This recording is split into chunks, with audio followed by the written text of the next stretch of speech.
করব তেলাপিয়া মাছ আর কাতলা মাছ। প্রথমে কড়াইতে তেল দিয়ে তেলটা ভালো করে গরম হয়ে গেলে মাছগুলোকে ভেজে নেব। প্রথমে কাতলা মাছগুলোকে ভাজবো। মাছগুলো এক পিঠ ভাজা হয়ে গেলে আর এক পিঠ উল্টে দেব।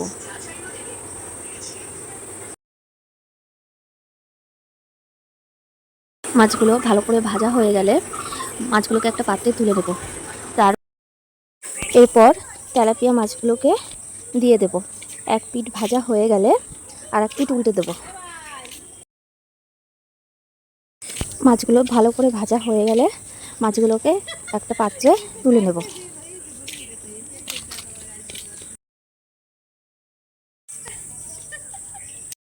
এরপর কড়াইতে সামান্য তেল দিয়ে তেলটা গরম হলে ওর মধ্যে জিরে ফোড়ন দেব। আলুগুলো দিয়ে দেব। ভালো করে নাড়াচাড়া দিতে হবে। আলুগুলো হালকা লাল করে ভাজা হলে ওর মধ্যে জিরে বাটা দিতে হবে, তারপরে আদা বাটা দিতে হবে, কাঁচা লঙ্কা বাটা দিয়ে ভালো করে নাড়াচাড়া দিতে হবে। এরপর হলুদ গুঁড়ো দিয়ে দিলাম, তারপরে স্পেশাল একটা মশলা দিলাম। মশলার মধ্যে আছে পেঁয়াজ, টমেটো আর কালো জিরে বাটা দিয়ে ভালো করে নাড়াচাড়া দিতে হবে।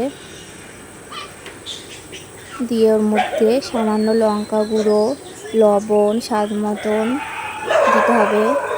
তারপরে মশলাগুলো ভালো করে কষাতে হবে।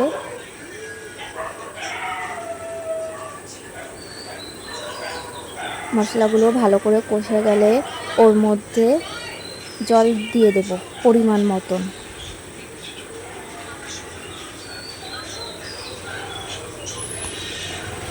এরপর ঝোলটা ফুটে এলে তার মধ্যে ভাজা মাছগুলো দিয়ে দেব।